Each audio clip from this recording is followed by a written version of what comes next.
God is good. Amen? Yeah. It's funny. I'm thinking about a series in the future of these little phrases that we use. We get a good diagnosis or a good report, or we land the job, situation goes the way we want it to, and we say, wow, God is good. And can I just say something to you? God is always good. He's good even in the times that don't go the way we think that they ought to go. God still continues to be good. So we've been in this series called An Unexpected Christmas, and we've been looking at the cast of characters in Jesus' story. And if you're anything like me growing up, you'd get to the Gospels and you'd get to the genealogy of Jesus in Matthew chapter 1, and you're like, oh my gosh, why? Just like get to the story. But we've been seeing over the last couple of weeks that these characters really inform the character of Jesus, and it really gives us hope. Now, I don't know if you're into your family history or you have a family tree. Anybody ever do like a genealogy project to trace your family back? Jill, my wife, her dad did a ton of research and found that their roots go back to a name that you might recognize. Ready? William Howard Taft. So Jill's roots go back to the 27th president of the United States. My mother called me a couple of years ago and she said, I've been doing a little digging down and I didn't know this. She said, I have some Jewish roots. I said, that's kind of cool because my church has a Jewish name and I work for a Jewish carpenter.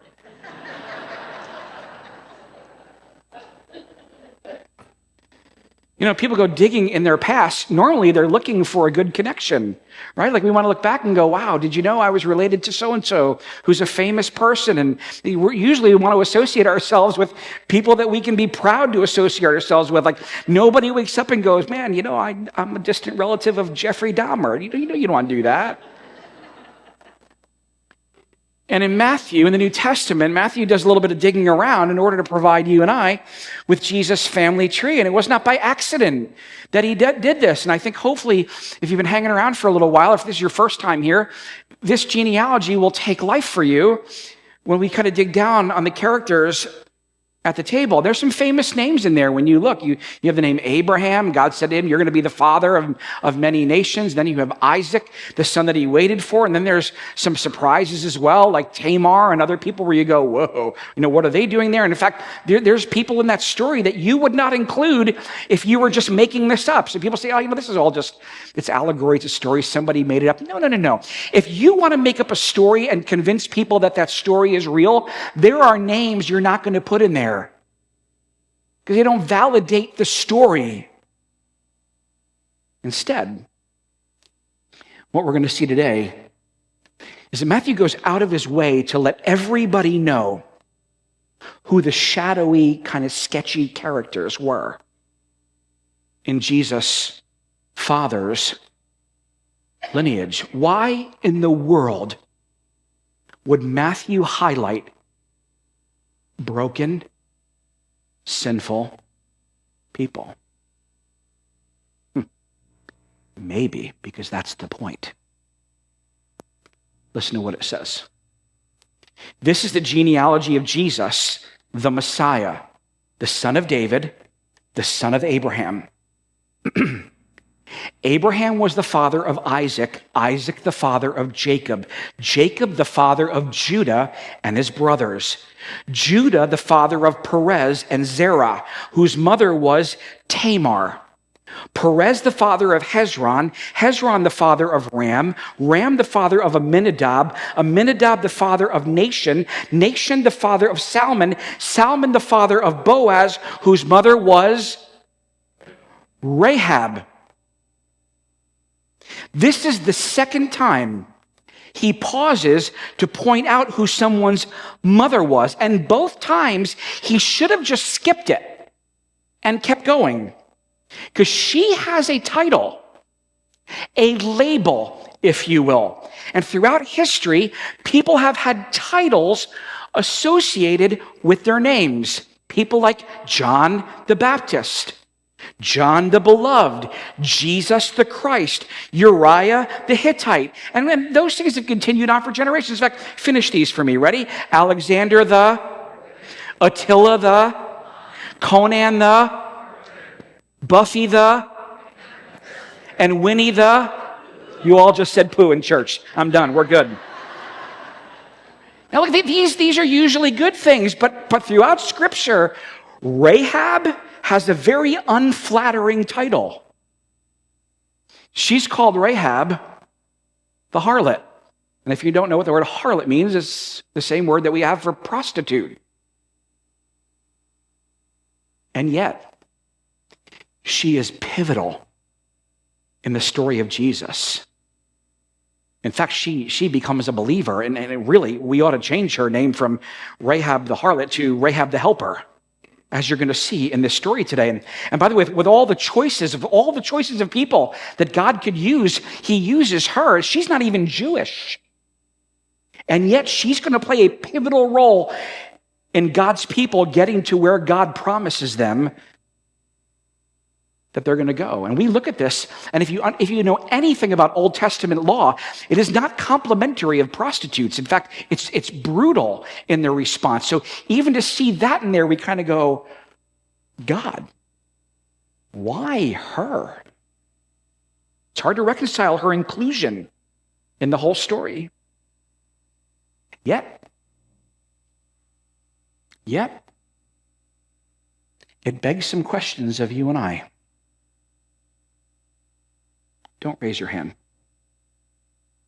But anybody here have something in your past that you're ashamed of?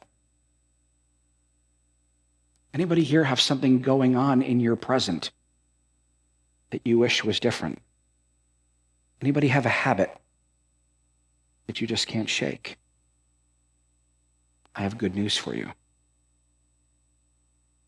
The story that you're about to see shows you and I that God went out of his way for you to know, for me to know, that we can be included in his story. That God's circle of love is big enough for you. In fact, you might even play a leading role in something profound that God is doing in the world or someone's world. Her story appears in the book of Joshua, the 6th book of the Bible, chapter 2. And I'm going to give you a little bit of history here and kind of tell you what happened. The Israelites, these are God's chosen people. They're the ones where Moses went to Pharaoh and said, I want you to let my people go. And so Pharaoh is reluctant about that, plagues and all sorts of things. Finally lets the people go, and they begin to make their way to the promised land. And God says, just walk, and I'll tell you when you're there. And they come across the Red Sea, and at this point, the Philistines are hot on their tail, coming after them. And God has this miraculous moment where the seas part, all the Israelites pass through, and just as they pass through, and that passageway is filled with the Philistines, the water closes in, and God takes care of his people. Well, Moses is now off the scene, and a guy named Joshua is leading the people. And they're on their way now to a city called Jericho. And Jericho has a wall around it, and that wall is high and it's thick. In fact, it's so thick that inside the wall, there are people who made their homes there. And so Joshua says to 2 spies, 2 young men, he says, look, I want you to go into the city. And I want you to do a little reconnaissance. Find out what's going on. Get a lay of the land. Get a feel for what's going on with the people, because I want a little of an idea what to expect when we get there. And they're sneaking around along the wall, and they're afraid they're going to be spotted. And so they duck into a house in the wall to avoid being detected. And that house belongs to none other than the star of our story today, Rahab, the prostitute. She recognizes that they're Israelites, and she hides them. The king was informed by someone, and he sends soldiers to her door. And so as not to, cause a scene or embarrass whoever else was inside, they asked her to ask them to step outside. Here's what she says. Oh, yeah. They came here, but they left right after sunset, right before the city gate was closed. If you hurry, you can catch them. And they believed her. And they sent a posse out after them. Where we pick up. Before the spies lay down for the night, she went up on the roof and she said to them, I know that the Lord has given this land to you. Now here's what you have to know. When you look at this without understanding a little bit of context and the Hebrew people and their language, you can go right past this. She says to them, look, before you guys go to sleep, I know that the Lord has given this land to you. That word for the Lord is the Hebrew word Yahweh. And that word Yahweh means the existing one. God himself has done this for you. You have to realize that the Hebrew people, they had lots and lots of gods. And they would do everything they could to appease those gods. Rahab's coming along and saying, wait a minute, this God, your God, the God of Abraham, Isaac, and Jacob, he's done something for you. He's given this land to you. She goes on and she says, I know that the Lord has given this land to you and that a great fear of you has fallen on us. Like, we kind of heard that you're coming. And every time you guys get somewhere, God does the impossible. And now you're coming to our city. So that all who live in this country are melting in fear because of you. We've heard how the Lord, Yahweh, once again, you didn't do something for him. He did something for you. He dried up the water of the Red Sea for you when you came out of Egypt. And what you did in Sihon and Og, the two kings of the Amorites, east of the Jordan, whom you completely destroyed. When we heard of it, our hearts melted in fear. Everyone's courage failed because of you. For the Lord your God is God. We know here, people worship lots and lots of things, but there's something about your guy. Because he's working on your behalf. And later on, actually, before that, the Israelites will their minds will be drawn back to when Moses says, Hear, O Israel, the Lord your God is one, not multiple, one. You love him with all your heart, all your soul, all your mind, and all your strength. Israel, here's the deal.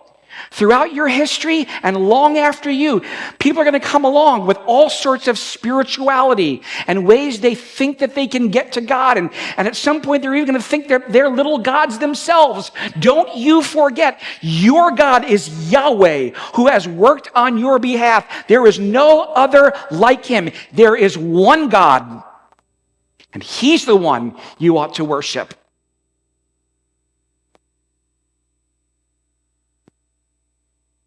Now then, Rahab says, please swear to me by the Lord Yahweh that you will show kindness to my family because I've shown kindness to you. Give me a sign that you'll spare the lives of my father and my mother, my brothers, my sisters, and all who belong to them, and that you'll save us from death. Our lives for your lives, the men assured her. If you don't tell what we're doing, we'll treat you kindly and faithfully when Yahweh, the Lord, gives us the land.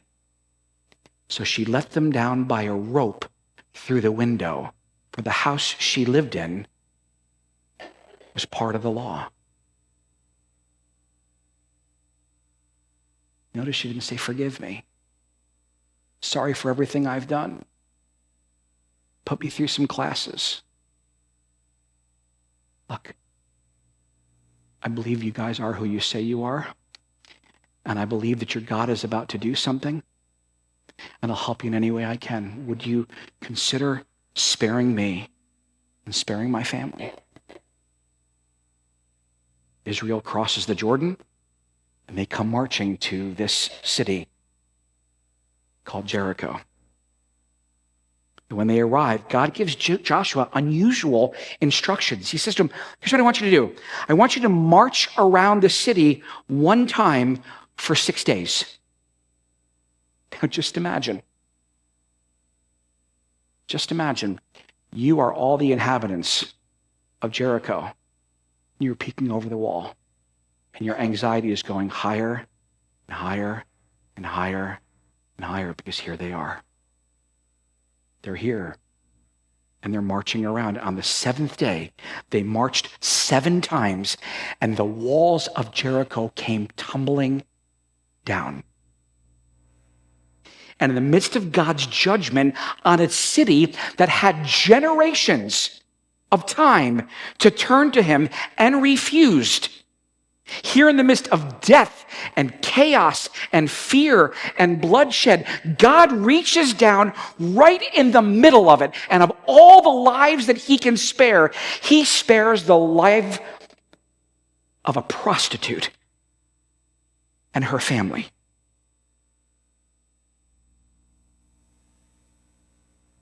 Joshua said to the 2 men who had spied out the land, go into the prostitute's house and bring her out, and all who belong to her, in accordance with your oath to her.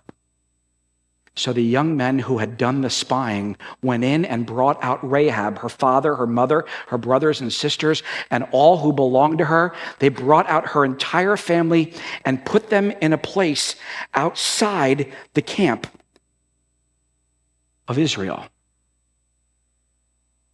All of a sudden, Rahab's out of her home, out of her city. Now, they're outsiders. Goes on and says, but Joshua spared Rahab the prostitute with her family and all who belonged to her, because she did the men Joshua had sent as spies to Jericho. She hid the men, rather, and she lives among the Israelites to this day. Eventually, Rahab incorporates into the nation of Israel. Then one afternoon, she's approached by a fellow by the name of Salmon to see if she'd be interested in going to dinner. They go to dinner. They hit it off. One thing leads to another, and they're married, and they do what married people do. And then they have a son named Boaz. Boaz marries Ruth, and their great-grandson is none other than King David. And every Christmas, you hear these words, today in the city of David, a Savior has been born. He is Christ the Lord. Rahab, a woman condemned by Moses' law. She should have been put to death. And not just her, everyone associated with her. That's not the case. She is shown grace because she believed and she acted on the faith that God would take care of her. Rahab, the foreigner, the outsider, the prostitute. She had no platform whatsoever for personal righteousness. And here she is in the story, in the line of Jesus. God's law condemned her, and God's grace spared her. Her lifestyle brought her judgment, but her faith brought her forgiveness. And hundreds of years later, another woman with a past would throw herself at the feet of Jesus, and he would refuse to cast the first stone. And instead, he looks at her in the eye and he says, guilty? Yes. Condemned? No. Now go and leave this life of sin and brokenness, because it's not only hurting you, it's hurting the people around you. I'm not condemning you. I'm offering you grace and a love that you don't deserve. At the beginning of John's gospel, he said that the law was given through Moses. The law, that mirror, that every time we look at it, what do we see? We see all the broken parts. I know very few people who get up in the morning, look at the mirror and go, wow, I look good.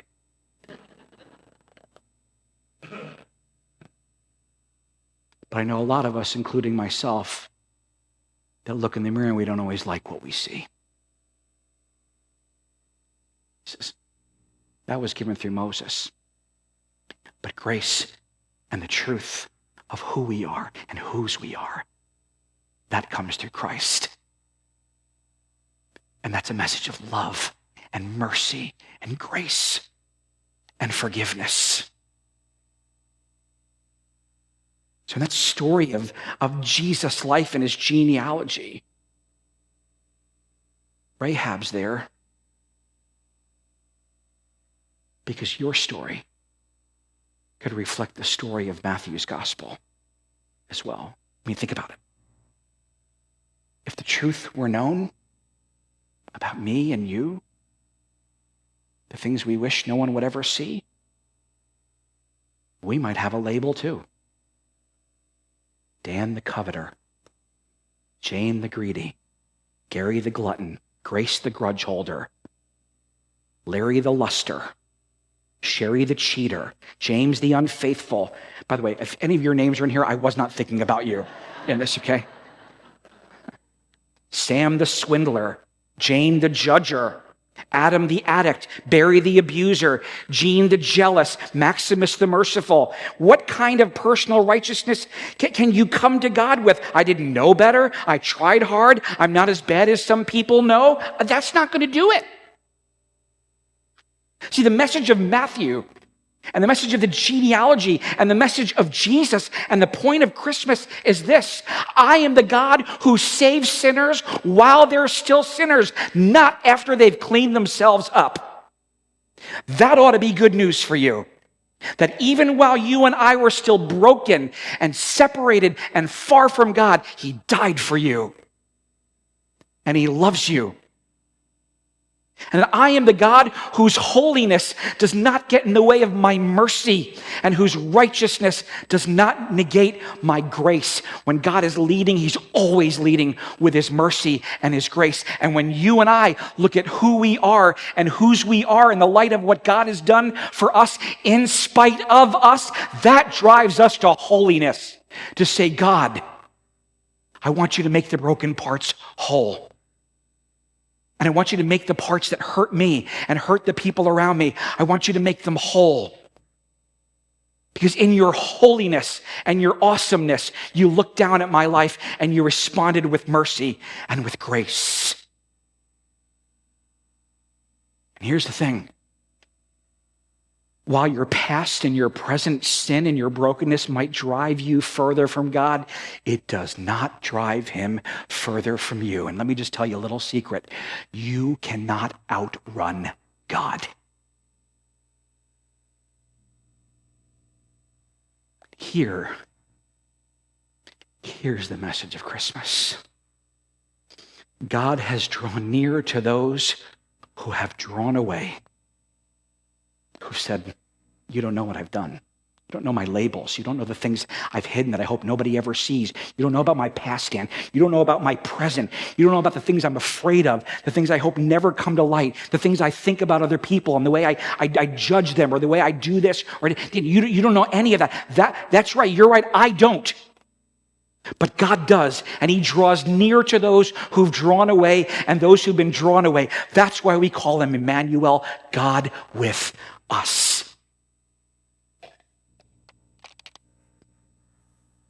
Rahab, the harlot, her reputation is a reminder and an invitation. It's a reminder that I don't care what label you think you have, you're being invited by the God who created the heavens and the earth to get a new name and a new purpose and a new destiny. It's a reminder of who we are and what we need. Every one of us, every human being you will ever lock eyes with needs to encounter the grace and the mercy and the unfailing love of God. And it's an invitation to a relationship with the only one who can do anything about it. Rahab, the harlot, the great 28 times, grandmother of Jesus, the Christ, the Savior.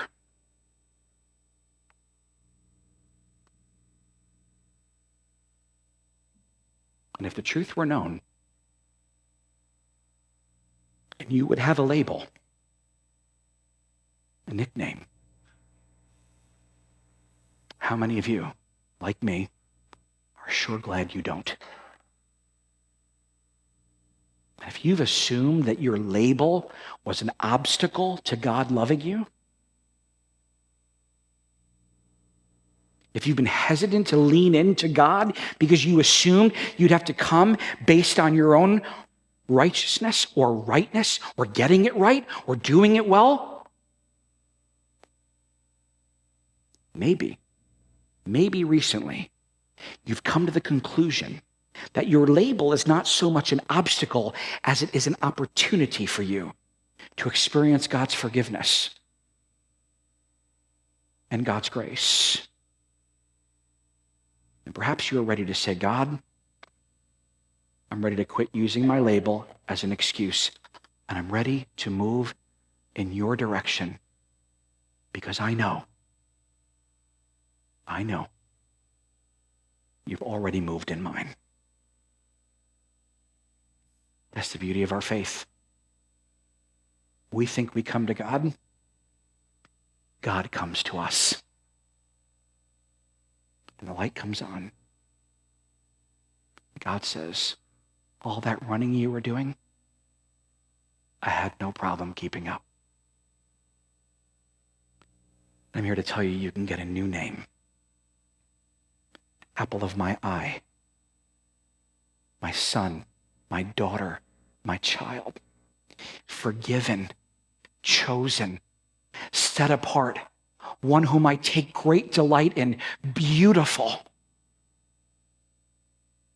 Maybe today you need a new label. Let's pray. Maybe today your prayer is, God, I've been running. And you've had no problem keeping up. God, I'm ready for a new name. I'm tired. I'm a little worn out. I've been afraid.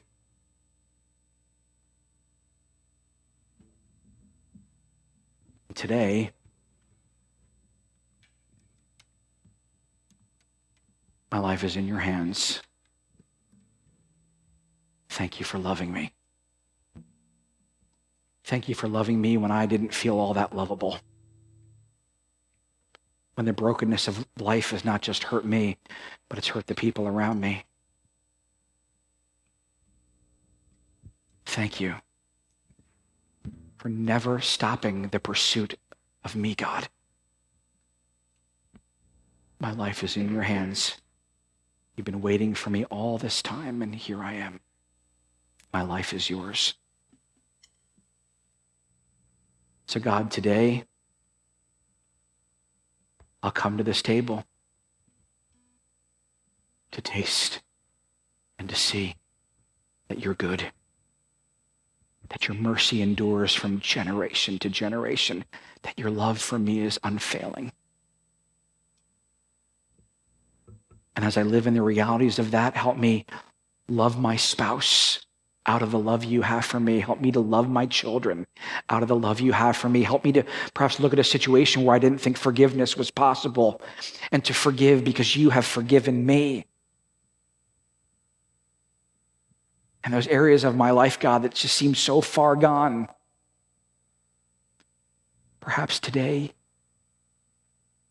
is the day things begin to change because of Emmanuel, God with us. And for all of it, we say thank you. God, in just a moment, we're going to give back to you. And I pray, as I pray every week, that every dollar that's given today would bring this message of hope and of life and of joy and of forgiveness and mercy and grace to Pinckney, to Livingston County, and ultimately around the world. God, we love you.